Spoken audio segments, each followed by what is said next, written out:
Warning, you're about to hear a discussion today that may make you uncomfortable. I like to start this way because you may be uncomfortable. You may hear things you've never heard before. It'll be a raw, real conversation.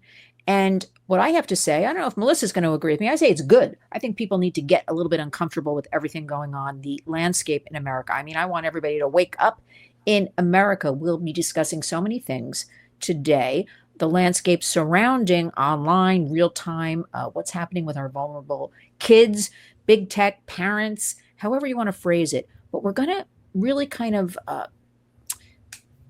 put ourselves today on the offender. We don't talk enough about who is this offender? What is this offender? Why are they an offender? What are they doing? I think we really need to discuss that more. So we welcome back Melissa Kaiser to the Warriors. First, Melissa, you got to bear with me because you have such an extensive bio. It will be in the body of the video, but we would be here for 5 days at least, getting through page 1 of it. But I do want to share with our warriors a couple of really incredible things about you, because you are truly a warrior, director of advocacy for the National Child Protection Task Force. You're a licensed social worker, so important today with, I don't even know, how many years now, Melissa? Over 15?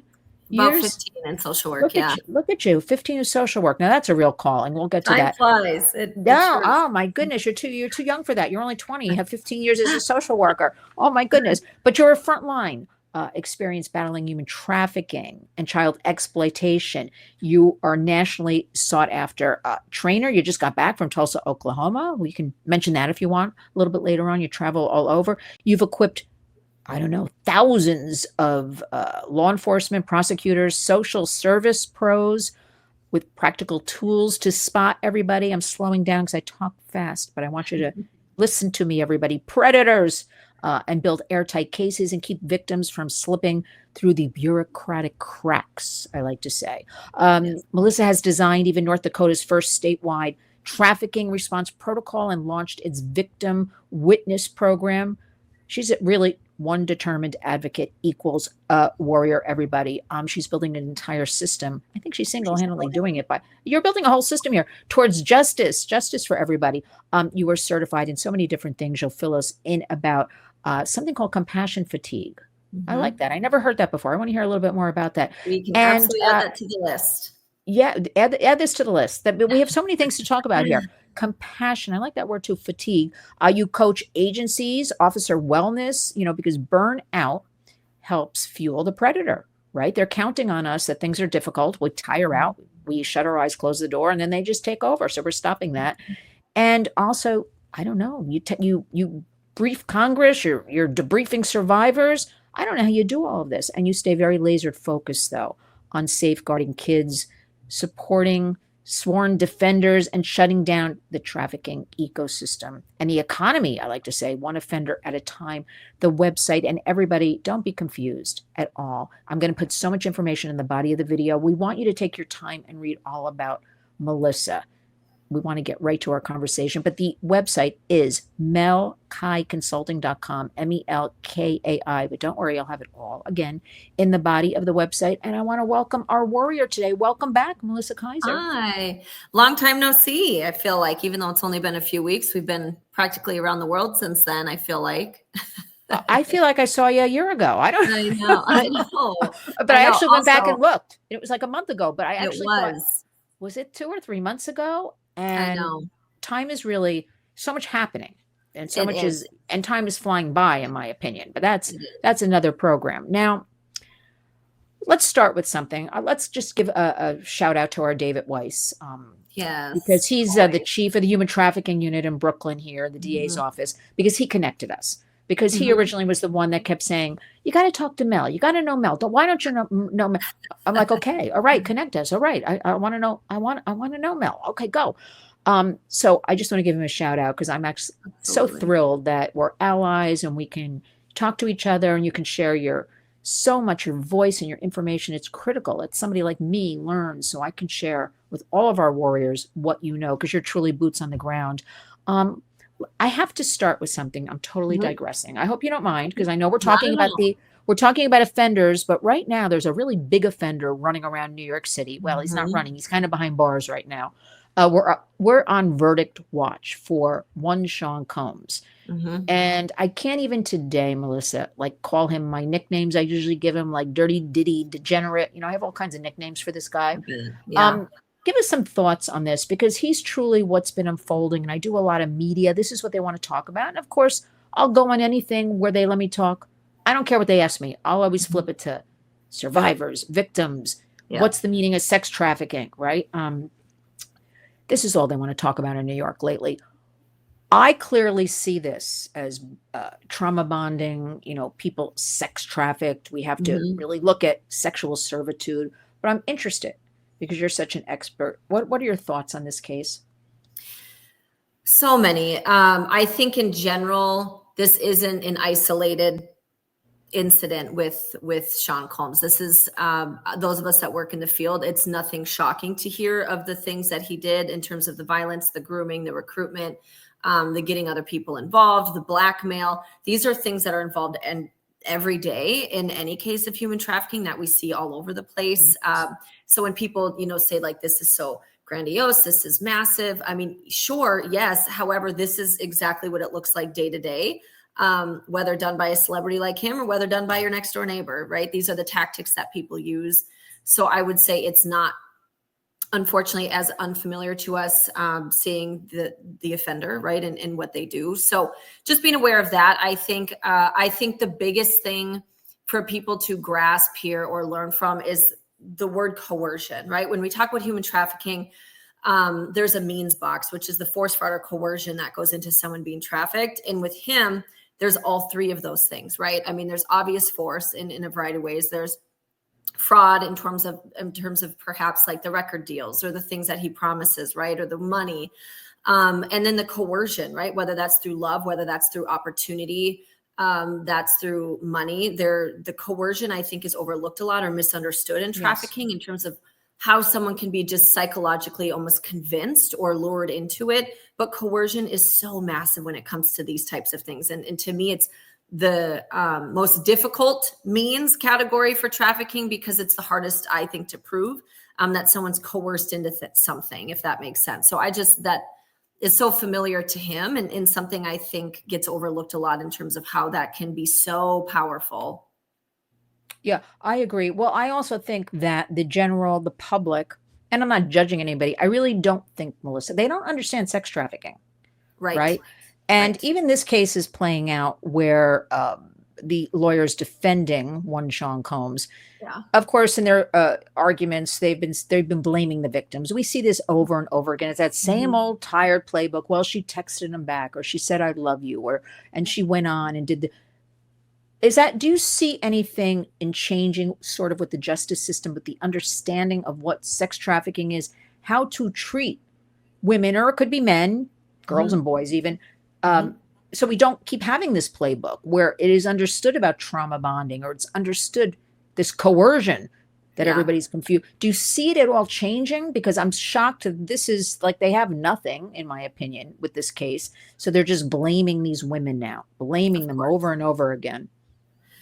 The cynical side of me with this work says I don't see it changing for a long time, and I hate that. And I'm hopeful, and I think there's so many of us warriors, as you like to call us, around that Yeah. are pushing on that. And I think there are slow steps we've taken, such as Me Too movement, such as safe harbor laws for human trafficking, such as the Trafficking Protection Act, TVPA. Right? There are things like that provide education, tools, resources for us to better understand. The problem is, how is that information getting out to the general public, right? Those Yeah. of us in the field know this and see this every day. And hopefully in a case like Diddy, they're having expert testimony from trauma experts, right? From survivors or No. people know. Oh, see, that's where my Well, cynical see, thing. not they have this. They have what you. I didn't mean to interrupt you, but I had No, to go because for it. every like interview I was on, I'm like, well, I hope they have trauma experts there that can. Yes. And as far as I know, not at all, which I'm not Mhm. understanding. They've had Mhm. these women and some men come up, the ones that were brave enough, right? Because Right. that's a whole nother, program, as I like to say, because a lot of people will not come forward. Right. And I kept saying, but where is that trauma expert? There Exactly. hasn't been one Okay. I don't understand this in a federal case. But anyway, go ahead. I'm sorry, I interrupted you. That's okay. I think that's Weird. I don't. well, that goes back to my first point about no, I don't see it change. Can Yeah. it, will it, should it? Yes. I think it's slow moving because we still victim blame all the time, like you and I talked about our last interview, right? Yeah. And the idea that we continue to give more politeness to the offender. And as an example to that, we call it why not, instead of child prostitute, are we calling it a victim, or underage woman? There's no such thing, right? It's a child. You can't call a child prostitute because they can't even consent to sex. We don't call things rape. We don't call things exactly what they are. We find these like polite terms to go around what it is. And I don't know if it's just a discomfort, if it's taboo, if it's, we still side with offenders, but we still have this, I guess, habit, for lack of better words, to side with or be more polite towards the offender. And again, like we talked about last time, I'm even confused about why it's more difficult for us to say, why doesn't a victim leave? It should be more difficult for us to understand, why does an offender offend and do these horrific things? Like, we are still not at a place in society where that becomes our first focus versus blaming the person that was victimized. Yeah. I feel like we have a long way to go. I'm going to agree with you. You are the expert, but that's exactly what I'm thinking, because when I heard that this was, the women's fault 2 days ago and this and that, I thought, you know what? They do not understand. They're not willing to change. They're not bringing in a trauma expert, somebody, a psychiatrist, psychologist. What's going on? I mean, I don't even understand that. I'm not a doctor or anything, but I don't understand this at all. But I do understand that I think, Melissa, he's just as bad as the pimp and the trafficker that we've worked with, girls and women, beating on the streets of Brooklyn or the Bronx. I feel he's in that category. He just had a little more money. And I do have to ask you one more question, and then we're going to move on from this, because I really want to focus on offenders today. Again, we don't talk enough about the offender or the sex buyer even. Right. The question posed to me today doing an interview this morning was, why do so many people work with Diddy? Because I'm always saying he's complicit. He didn't do this on his own. He's had a lot of help, a lot of drivers, a lot of drug runners, a lot of right-hand woman. Christina Coram worked with him 10 years and then put out a paragraph. I mean, she was given immunity, right? But then she's like, oh, I had no idea all this is going on. Yet we have all these text messages from victims where she's having exchanges with them. Oh, that's just what he does. Relax. I'll send you to the doctor, whatever. The question posed to me was, why do people, I know how I answered, but why do people stay and work around? We've seen the Cassie video. I'm sure you've seen that. He's kicking her, he's dragging her, he's beating her. Like, why do other people stay around that? Power and money and fear. Power, money, and fear, right? And each one of those is its own podcast episode.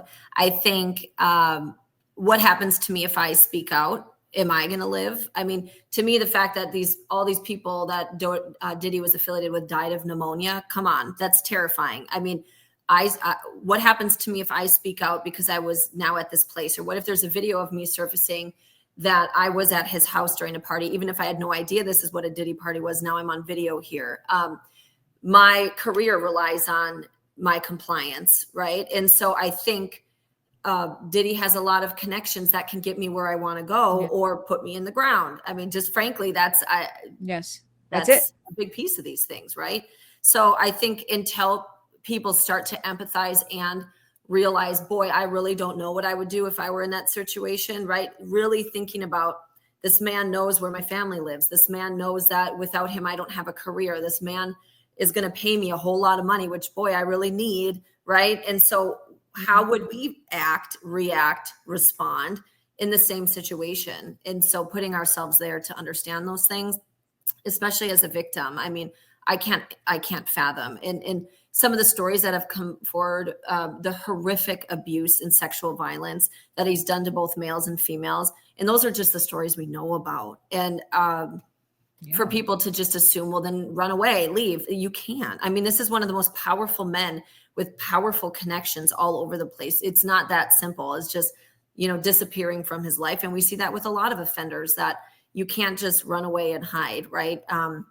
especially those that are in positions of power, have a lot of money. That's a pretty common thing that we would see with victims, that they don't just walk away. Yeah. Well, everybody needs to start understanding this because our media does not understand that when Right. I give interviews, and the public certainly doesn't really, want to talk about it too much, kind of thing. Mhm. Yet it gets tremendous media attention. Yeah. So I wish just everyday type of cases would get, or the whole, what everything we talk about, I wish we would get this equal media attention in order to educate, right? And like prevention and Absolutely. intervention. So Yeah. that's what I'm railing about with everybody. Like this is getting so much attention, right? I know. Making people in media a lot of money too, or people even on YouTube, whatever. Why aren't we talking about this, our society, our country? All right, so Exactly. we'll wait, as we call it, verdict watch. I'm sure by next week Oh, before 4th of July, they're going to tie this one up, and we'll talk about it okay. again when we know Yes, we what will. happens. Now, I want you to explain to us, what is an offender? What are some core personality traits? I'm just going to let you run with that. I was going to say offender, trafficker. I want people to really understand what an offender is. It's kind of a broad thing I'm throwing at you, but Well, it is, but it's a good question, because an offender can be both a trafficker and a purchaser of sex, if we're just going to break it down into those two categories. They're the person that is offending upon a victim, and whether that looks like they are organizing the exchange of sex like a trafficker would do, and or benefiting from that exchange of sex like a trafficker would do. They can also not only be benefiting from the exchange of sex, they can be the one exploiting the victim for sex. So an offender is someone that takes advantage of or exploits a victim. And again, depending on the dynamic of that situation, it could be the person in a trafficking role, or it could be the person that's contributing to the market by purchasing a person for sex, who is not willingly there or is not even of age to consent. so let me ask you something. How come, I'm very serious about this.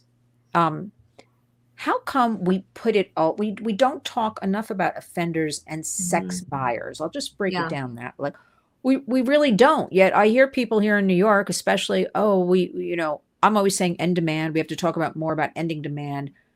Okay, we know it. Why aren't Mhm. people doing it then?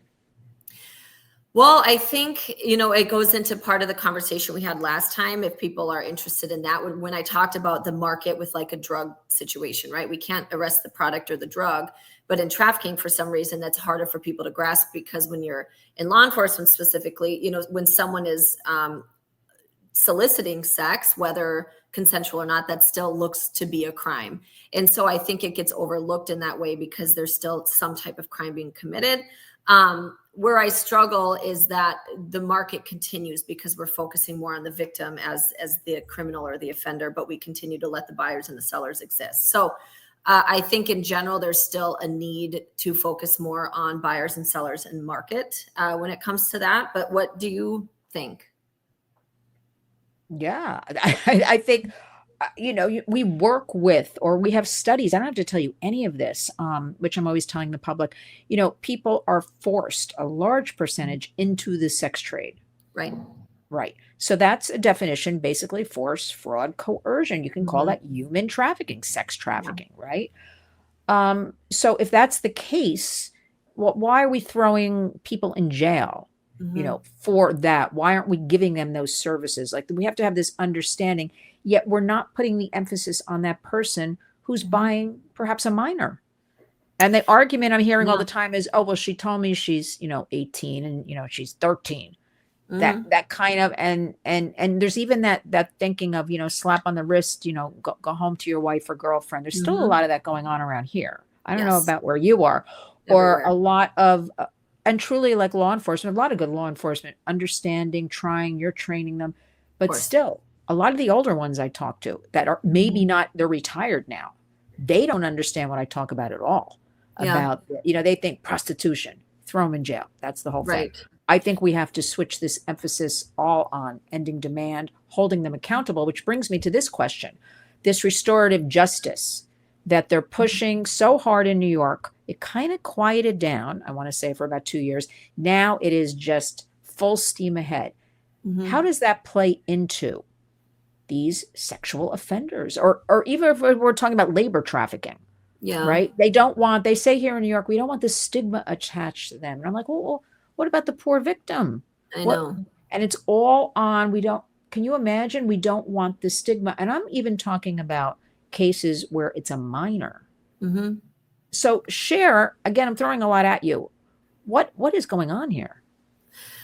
Well, if I want to get really deep into one whole side of it and where we could get in the weeds, I do think, unfortunately, people in positions, helping positions, powerful positions, political positions, professions like mine, right, add to the market. And that's the scary truth that we don't always talk about is people in our type of worlds, right, that also purchase sex or organize or facilitate the exchange of sex or labor. And so I think it's hard when sometimes we have to fight back against, the people that were involved with Jeffrey Epstein. Look at the positions of power and the money and the things. So there's that whole side of it.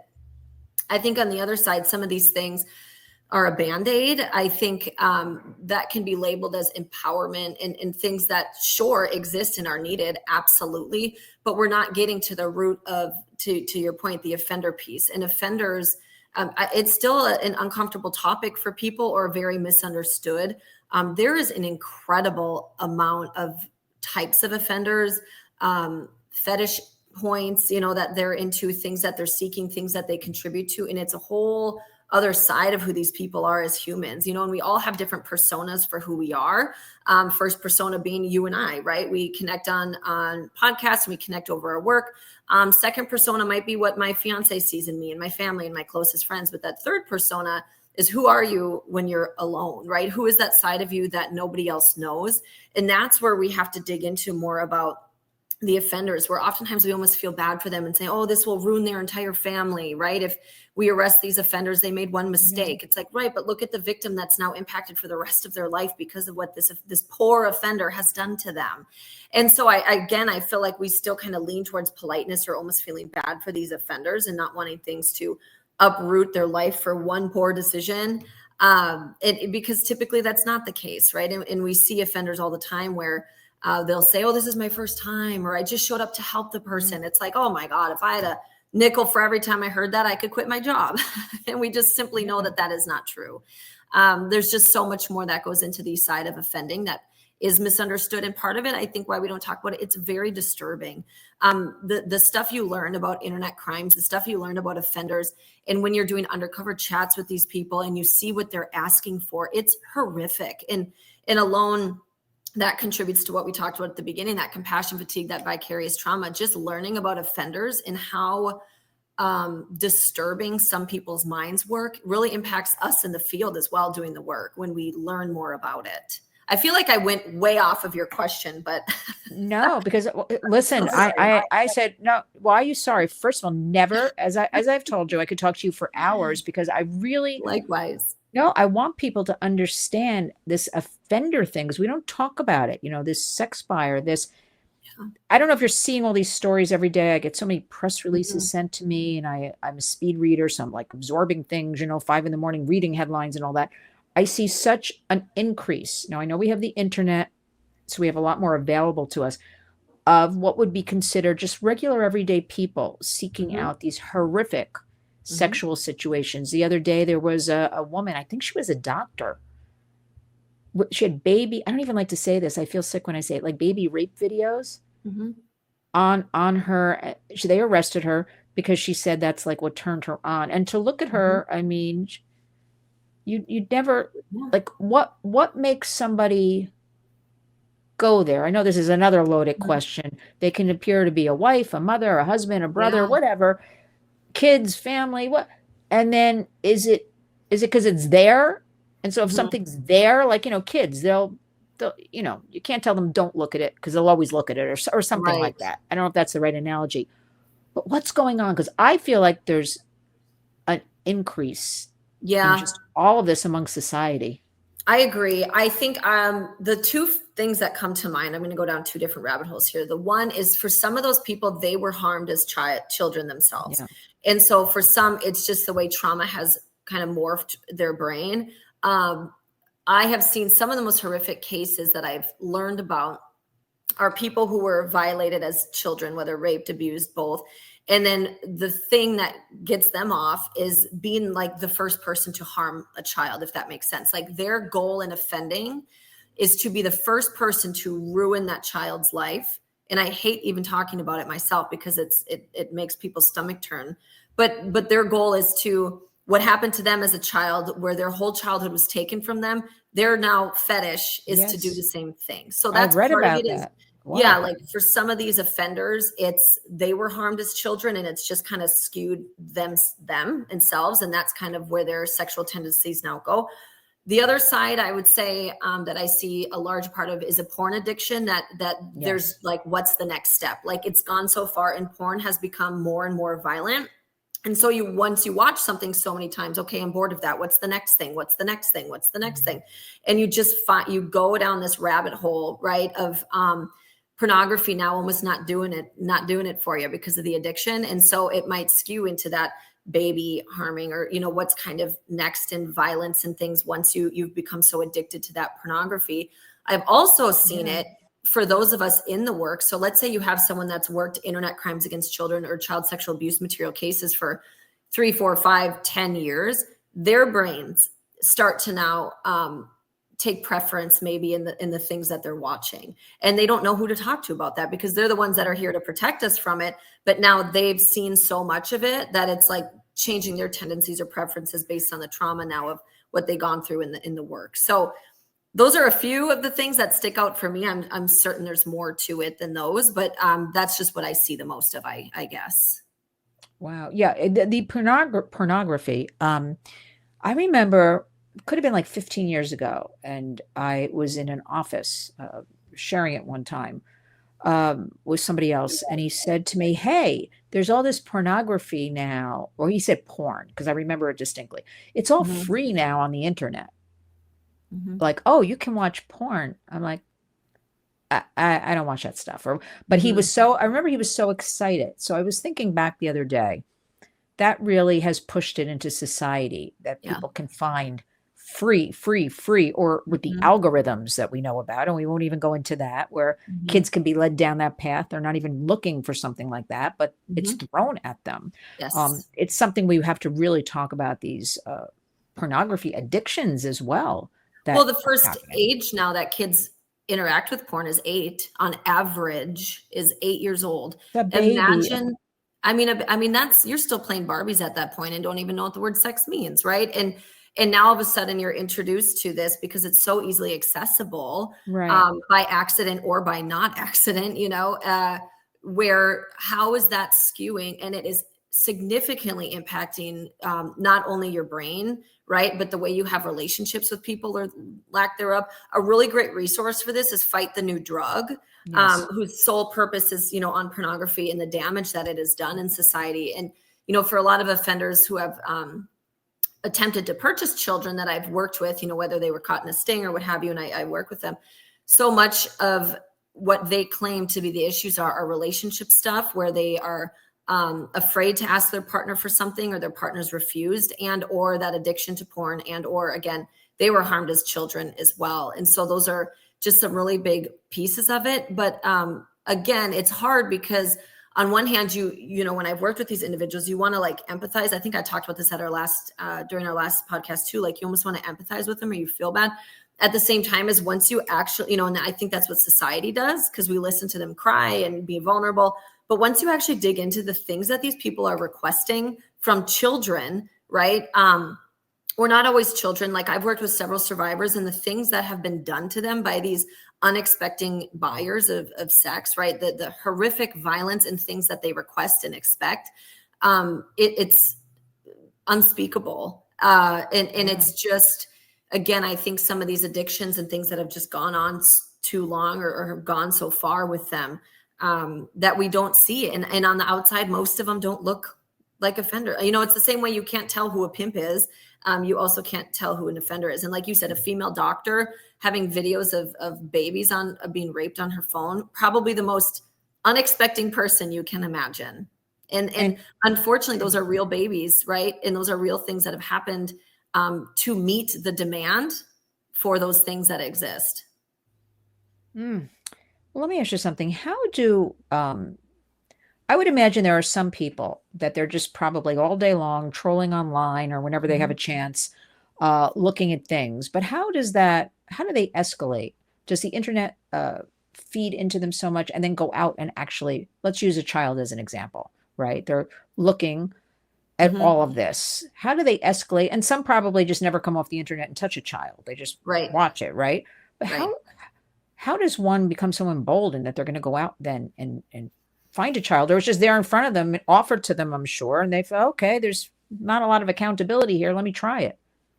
I think a little bit of both. I think now because children are so accessible online, once that addiction is not being fed anymore, before you even go out and physically offend, you're being able to online, right? You meet these kids, you pretend you're someone you're not, you start to blackmail them or groom them, threaten them, right? Once you have enough information or you've created a relationship with this child, which no, it is never the child's fault. A child is a child who has no development prefrontal cortex that we're supposed to be protecting, right? And so people still say, well, why is the child talking to people online? Doesn't matter. They're a child, right? Yes. As the adults, we are the ones that are supposed to protect them and know better to not offend. However, I would say for people, it's that they then meet with real youth online. And it's just that next step in the addiction. Okay, now once I've done that, what's the next step? And some people argue that, oh, at least when they're watching it online, or at least when they buy a sex doll that looks like a baby. Yes, people spend thousands of dollars on sex dolls that feel and look like toddlers, babies, children, okay, and can customize them. At what point is that still harming children? Because you're still watching material that's been created of children, right? There's still a child being traumatized, and people say, oh, that kid maybe is out of that situation now, and that's, they should be able to move on with their lives. Well, they don't know where that video is. They don't know how many people are watching it. They don't know where they walk into where someone recognizes them because of that video. I mean, that's a constant trauma that never goes away, because you never know who has seen that, and it still has to be produced, right? There's still a market for it where these children are being harmed to meet the needs of these offenders that exist online every single day. Wow. And let's just jump into, like, give me some thoughts on social media. How is this playing? Obviously, people are watching the porn, or they're Mhm. communicating. We've got all these hidden, I don't know, URLs, wherever they're in other countries. And so it's become pretty much, I don't want to say I guess hidden, right? It's not Yeah. like we see kids walking all over the streets of New York or where you are, Mhm. but um, it's 2025. So we've been talking about these things at least the last several years, all of us, and we know what's there and the harms caused. What about social media? Thoughts? I don't even like to say social media. I actually say anti-social media Yeah. because of these harms, right? Yeah. What are some thoughts about this? It's only escalated the issue tenfold. I think it's normalized a lot of the behavior or the expectations of love, right? And what we're supposed to be doing. I think it puts kids at so much more risk and danger to be physically located and found, but also to be traumatized on what people are asking. I'm also really frustrated with the idea that sugar baby, sugar daddy websites and OnlyFans is harmless. It's not harmless. It still skews and impacts those people's minds in terms of expectations, relationships versus real relationships and reality and sex. And this idea that I'm always performing. So how does someone know when they're performing versus not, and how that impacts the brain? People are still able to find and stalk, right? Harass people, say horrific things, request horrific things, which then traumatizes someone. And, one example of that is I remember a long time ago being involved in an operation, and one of the buyers that was talking to law enforcement, right, was requesting that whoever showed up would reenact his own granddaughter, right? And so having to understand that if you're on OnlyFans or these harmless websites and someone's asking you to do these horrific things and they give you all of these details of what they expect from you, that's going to impact people. And so it's not harmless, right? And I think social media kind of fools people into thinking there's some barrier here or protective layer when it's only online. And again, especially when we're talking about kids who can't be protected, there's just it's a never ending pitfall of danger, I guess, for lack of better words, and trauma. Yeah, I mean, it's an open door of, Yes. to the world, and anybody can break into it. I like to put it like that. But also, we do know there are studies where a lot of kids will go out and attempt to meet this Hmm. person. We have a lot of stories of girls and Absolutely. boys, Mhm. teens, 13, 14, 15, sometimes even younger, will go out and meet this stranger or Mhm. take a bus somewhere, or the stranger will pick them up and then they're found 500 miles away. There's stories on a daily basis. So that's where the intervention, education, prevention, we have to talk about social media like that. Mhm. The Yep. parents and they have to know, the guardians, what is going on. I find it very frustrating. There's still a lot of pushback A of my lot. kid. My kid would never do that. Mhm. I don't have time. They know what they're doing. That's their device. I'm like, did you buy the device? Yes. Do you pay Mhm. for the internet? Yes. It's Mhm. it's your family device. But they belong Correct. to all of you. Yeah. No devices in the bedrooms. Yep. Why? Or Well, bathroom. they and bathroom. You're right. Mhm. Because they need their sleep, and they Mhm. they need everybody put those devices away. But let's jump into law enforcement. I'm very concerned. I deal with law enforcement, and a lot of them will tell me behind the scenes they're very discouraged about Yeah. this whole area. Mhm. Certainly, we've come out of, we're a little better here in New York City. I'll use that as an example right now, but they've come out of, hands off, kind of, we're defunding, law enforcement's bad, as the predators just escalated in their trade, in their crimes. What's going on today with all of this? Are we really chipping away? Is it really kind of one, learning, group at a time? Mhm. Why can't we have an overall plan for everybody? Is I it is it know. is it that old excuse that there aren't enough resources? Why aren't we giving the resources to keep, Mhm. especially kids, keep kids safe? I don't get that part. Yeah. I mean, I think that's an excellent question. And I think on one hand, it is still the resources thing. You have hundreds of thousands of predators online, just the United States every single day. And you have like maybe 4 ICAC agents, excuse me, internet crimes against children agents for the entire region when there's thousands and thousands and Horrible. thousands of, right? So part of it is like there simply needs to be more internet crimes against children and child sexual abuse material agents around the country who can do this work, and people who can be on the dark web and find these offenders. But then you also have to realize the impacts now that that's having on the brains and lives of the individuals who have to do this work every day, right? We're lucky to have the ones that can even stomach looking at child abuse material every single day. Mind you, most of them have children of their own. So not only do we need an incredible amount more money to put towards people doing the work, we have to realize how much it's impacting those people and the potential turnover in that. I think on the other side of it, there's so much more we can be doing. And you can probably speak more to this just with the work that you do, just on the community level. I think we need to better understand artificial intelligence and how now that is impacting the fields and Mhm. the profession. I think,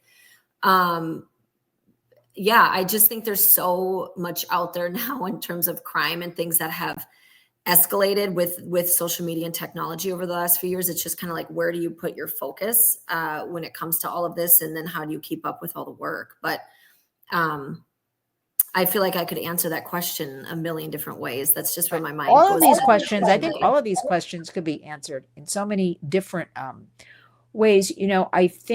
I feel like with the artificial intelligence, the AI right now, I feel like the past is all wiped out. Hmm. I don't even care about Take It Down Act. You know, that's great. That's a pat on the head. Hmm. We have Kids Online Safety Act we have to fight for. Reintroduced. Not sure what's going on with that, but I believe they'll pass it. But that doesn't even matter because this artificial intelligence Hmm. will create such chaos. And we've seen the history has been, big tech, they lie to our faces. They haven't stepped up. They don't care, right? They're all Yeah. about money and eyeballs of kids and just keep going, going. And why not? Because there is no accountability, right? They're Right. hiding behind Section 230. Why should they stop? Yeah. Yeah. Um, until we change that. And so we haven't had any. Take It Down is the first piece of legislation since 1998. Hmm. So what are we going to do with AI now? It's here. It's happening. We know these chatbots and character AI, they're already with the kids, and we couldn't Hmm. even take control of what was happening in the last, I'll just say, even decade as we saw the horrors unfolding. So what do you have any, does law enforcement talk about this AI, or do they just say we have to see what happens? Or again, we don't have the funding to really get in there, Yeah. I or, mean, or you're, both. it's Yeah. everything, right? It's How, everything. I think on one hand, AI has created there are so many incredible tools that people don't get to see, that I get to see every day, that law enforcement has access to. I mean, the types of, ability they have to access and get into cameras, the ability they have to get information quicker, the ability they have to track different things that it would take them years, frankly, to get through without AI. Like, there's such incredible stuff that AI has done. I can be honest with you and say law enforcement's even scared for the future. AI has created, I should say, law enforcement I've worked with and had very candid, vulnerable conversations with. I shouldn't speak for all, but they're scared. They're like, we don't know what's next. For us to keep up, there's already not enough of them to do this type of work. And the other piece with AI, along with what you've mentioned, is now child sexual abuse material can be created. And so now it's law enforcement having to figure out what's real and what's fake. Luckily, ironically, there's AI tools to help you identify what's real and what's fake that exists. But then it's, you're still creating images and videos that look real. So some states, that can be illegal in some states, but in some states not, because it's not real child images, but it's still, adding to the problem and the issue, but not a real child is being harmed. So then there's just this kind of space now of limbo that we live in. But scams in general have increased, of course, with AI. Voice, AI can create fake voice. There's so many things now that it's just a whole new hurdle for law enforcement at the same time as it's helping. So, but these offenders are sick. They're taking advantage of all this, right? Yeah. And also of law enforcement fatigue, right? Yes. They're knowing, as you pointed out, like there's not enough, people. Yeah. And there's the burnout. So they're taking complete advantage. But I guess I go back like a broken record. We know all of this. Mm-hmm. Why aren't we getting, this is a national crisis, in my opinion, a national emergency. I mean, our kids especially will focus on, our future adults, our future leaders. I can't imagine so many are being traumatized and abused. And that's really it. You can't walk down the street or go in, I don't know, a movie theater or go to a supermarket. Somebody around you has been a victim of some sort of sexual abuse. That's just what studies show. And that's frightening if you really stop and think about that. So why aren't we treating this like, an emergency situation? We talk about it a lot. I don't mean we, you and me, because we're warriors, but our government, our, funders, I there's plenty of money in big tech to just run amok. I don't know how that's going to ever unfold with AI, because it's just right now. I like what you brought up, though. It's twofold. First of all, there's tremendous, some really great things with AI, especially law enforcement, to root out, right? A lot of this predation and the servers, and that would take hours, days, months, who knows? So there's a lot of good with that, a lot of good with healthcare, the oil industry. There's a lot of good to AI, right? But the flip side is, as we know, there's always that predator waiting. Yeah. What would you jump in with one policy right now? Right now, going into July, can you believe it? I can't. Years flying by. What do you want to see happen right now? Finish us up with one kind of policy change or something we should be talking about, because again, this is what you do to me, Melissa. You make me go in all different directions here. It is very important. No, it's twofold. It's twofold that we continue in the community, like educating, change one person, one child, one group a day. Like that's our goal with the Warriors. Then we've done our jobs. That's the way I think about it. One success a day, because it's too much going on. But we still have to be a presence on the national and state levels and make our voices heard and demand these policy changes and hold those we voted into offices accountable, right? Like to fund law enforcement, to give us more tools and resources to help with this problem. Yeah. But so it's twofold. Everybody should know. But what do you want to see right now in your dream world that you'll admit to right here in the Warriors that would help you, would help everybody? I mean, besides winning the lottery with several $1 billion, that we could build safe spaces and fund law enforcement. But anyway, I tell me what you think. Yeah. I mean, the two areas I go, focusing on the offender piece today, like we're talking about, I think it's what we already said about, we need more funding for the resources, right? There's incredible tools out there, but small departments don't always have access to or can afford some of these incredible tools that are out there. So like, how can we make any and all of these tools for law enforcement accessible, more accessible, right? And obviously those those tech companies need to make their living too, right? And charge agencies, but these agencies who could really use it don't have access to it all the time. As well as how do we fund more ICAC, Internet Crimes Against Children agents, to do the work, because we are so far behind in terms of their abilities. And I think too, even when we pull in the conversation around tribal and reservations, oftentimes they don't even have ICAC assigned agents, and or the turnover is high. So we might have, an ICAC task force send a tip to a reservation, and now there's nobody to take the tip. So those things go nowhere, right? So I think we do need to pay more attention to that. On the victim survivor side, and we talked about this at our last conversation too, there needs to be more funding for housing and placement facilities specific for trafficking victims. We just don't have enough of that. There's not enough placement for any youth and adults anyways. But then when we get into the nuances of the dynamics of someone being trafficked, there's even less options. Now throw in a male labor trafficking victim, right? Good luck. And so I think just more safe housing options or treatment options specifically for these survivors is part of the conversation. But how about you?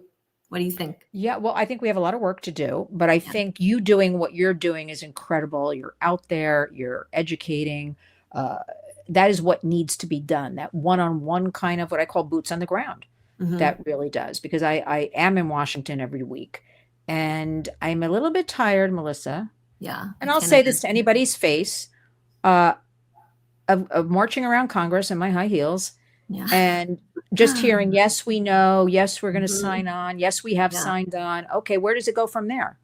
Like, we know all this already. So let's get with the program, everybody. And we talk about bipartisan. So we're talking about children, we're talking about families, we're talking about people. We can all come on board for this. So what's the holdup? No, seriously, I know it sounds very I just don't understand. We can't keep talking about, on this top level, oh, it's so bad, or state level. We know it. And we have solutions. We have solutions. We need, man and woman power kind of thing. We need the monies. We need more AI to help root out these traffickers. We need to hold these offenders. I mean, we're talking children. If we focus on children, I really thought, call me wacky, Mel, I thought anything with a minor was just taboo. You're going to jail, no discussion. And then I'm here in New York. Nope. Repeat offenders, the stigma they're talking about, stigma, this poor child, they're going to be traumatized the rest of their life. And some states, I don't understand the thinking. No. Who wants this for anybody? What is that thing? Seriously, I don't understand the mindset. I really don't. I agree. And some states don't even have safe harbor laws, which protect youth from being charged as a prostitute. So you can't even legally consent to sex, right? But now the minute something of value is exchanged between the purchaser and the offender and the child, right, they can be looked at as a delinquent with prostitution charges, but they can't legally consent to sex. So that still exists.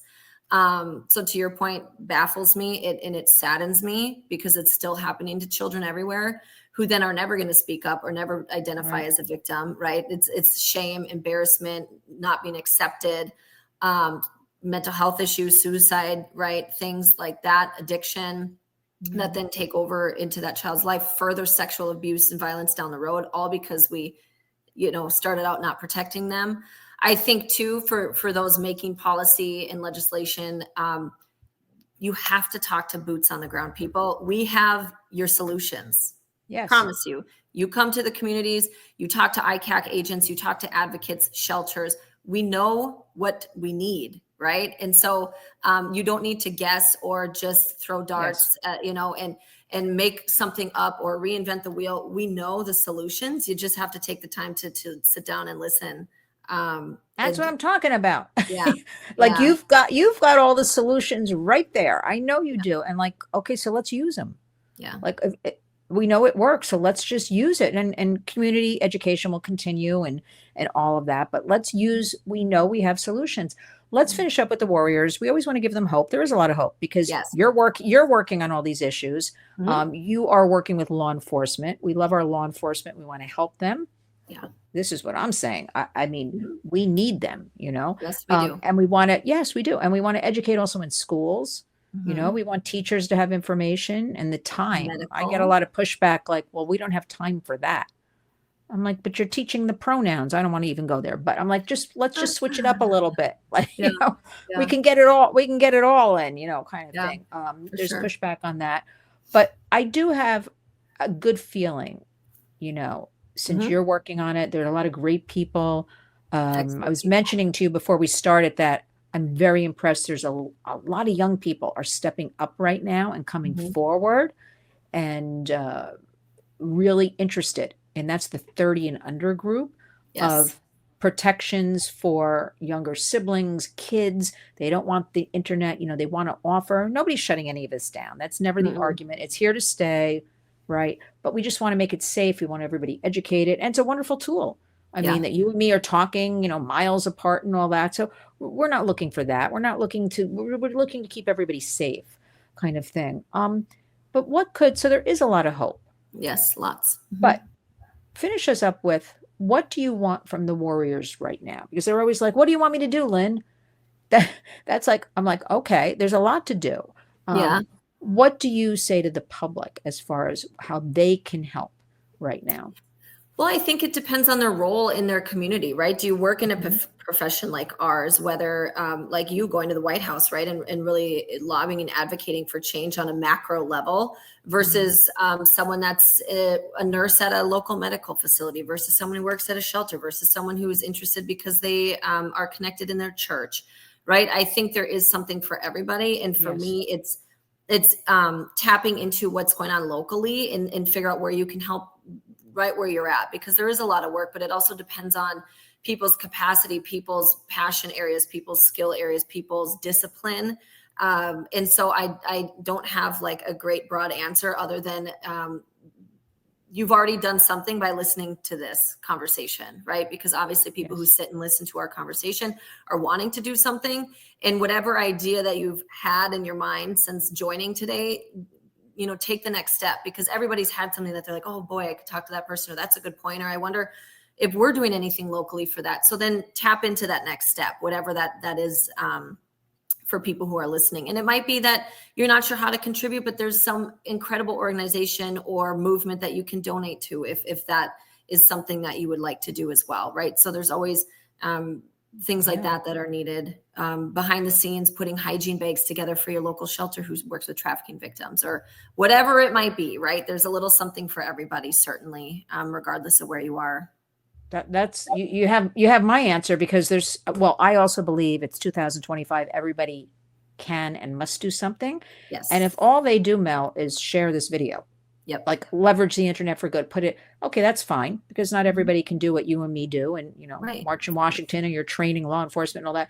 uh Go to the dollar store. I have people that would rather just buy things and Hmm. hand it to me to distribute. There are other people who'd Absolutely. rather give $10. Well, whatever it is, I just think society in our country right now has to step up and Hmm. recognize we do have a crisis. Let's be real, right? Yeah. Like, let's stop hiding it, because kids are seeing everything on the phones, Chromebooks, whatever you want to call it, gaming. They're seeing it Hmm. all anyway. So let's step in Exactly. there, in that space with them, and help them With under. them. It's not their fault, and it's not any parent or adults. It's We've all been thrown into this. Hmm. So I think that is just, everybody needs to do something. And I'm going to repeat myself, even if it's just sharing this video, so you can hear Melissa's great information and know there's somebody like her working on all of this. I mean, I think that I feel so empowered when I talk to you, because Well, it right gives back me at it you. gives me thank you. I mean, it gives me confidence knowing you're out there doing this, and you really are a warrior. So give us some final words. You have anything final to say for us? Well, I you mean, always if I win the lottery, I'm going to give you a lot of money. I'm oh, trying. well then, yeah, you got my I'm brain going trying. I'm trying every now. week. But other than that, just a lot going on, right? Yeah, really, no, I just appreciate people who take the time to listen. And I think to reach out if there's topics, like for me, I want to learn about what you want to learn about. And so for me, final words are, if there's something, you want to see us talk about, if you want to see more information on A, B, and C, I want to hear that. So reach out to me or you, Lynn. I'm certain you want to hear that, or on our LinkedIn or what have you, because if there's things that we feel like we miss because we're in this work every day, that just someone in the community is like, I don't understand A, B, and C, I want to hear it. I want to be here to help in that area too. So final words are, let us know what you want to hear from us or what you want to learn about. And thank you for just showing up, right? And taking time out of your day to be here. I think it's a lot of time people dedicate to just listening sometimes, and it helps. Any little bit helps. That's a warrior's move. They, the first step is they listen. They want to learn more.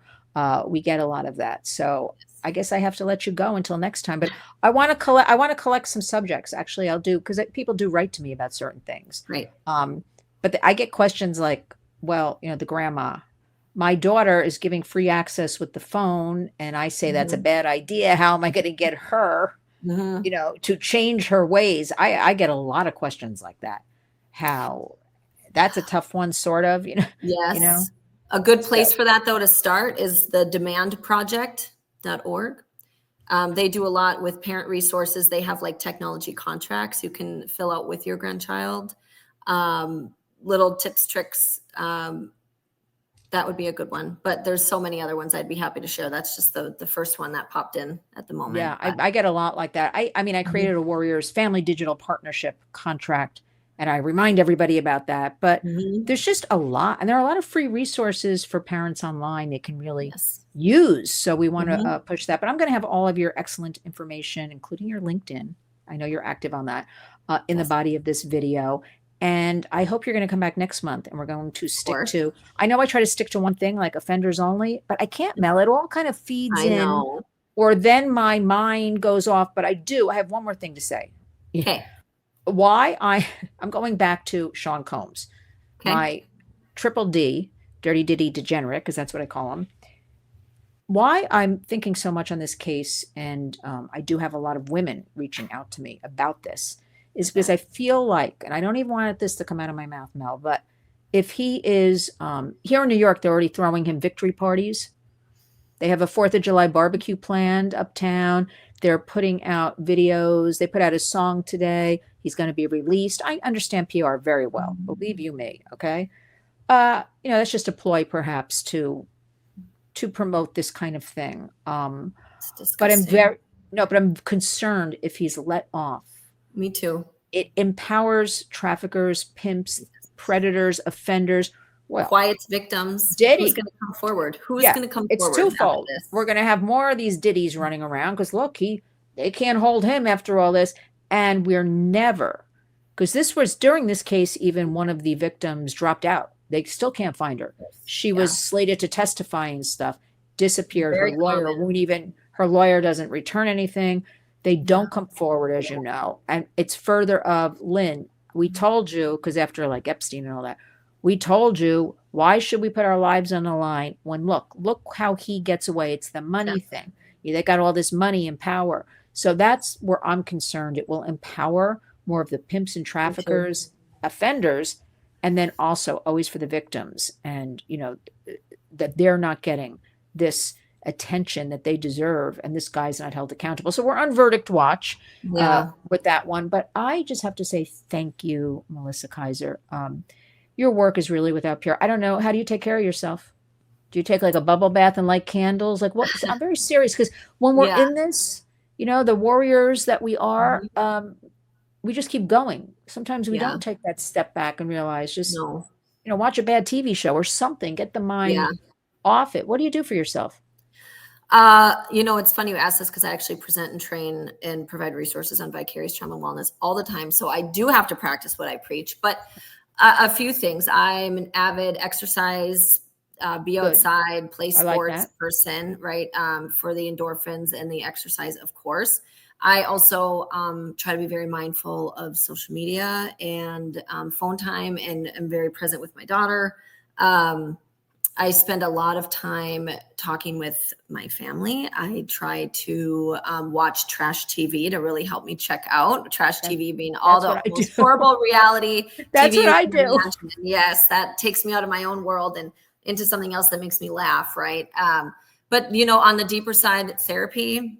Therapists have therapists, people. Okay. It's okay to talk to somebody. Tiger Woods has a golf coach. The best person in the world at something still needs support and guidance and coaching. So it's okay that you go talk to somebody once a month. Journaling, right? Checking in. I'd spend a lot of time in silence when I drive, just because that might be the only time in the day I've thoughts to myself or any amount of quiet So there's lots of things, and I have so many resources for that too. So if anybody wants, they can absolutely reach out. Yeah, I'll go, I'll have your website and I'll have all of this so people can reach out. Well, I want to thank you. You truly are a You. warrior. I'm going to keep calling you that because you're really getting the work done. You're out there. We know this isn't easy, but we've got to stay like on this and keep Me helping too. people. I just don't want them closing the door, closing their eyes as things are escalating around us. And there are solutions. So we are here at the Warriors to help you in any way possible and just keep building all of this going on. Promise me that you'll come back next month.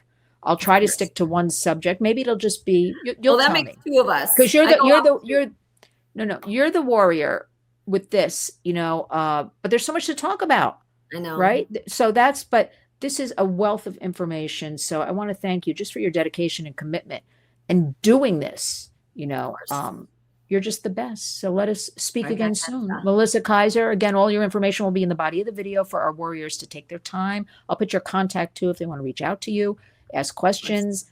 You're just the best. So have a good weekend. We'll speak again soon. Right back at you. Thank you very much. I appreciate everything you do. Thanks, Mel. Back at you. We'll talk soon. Bye.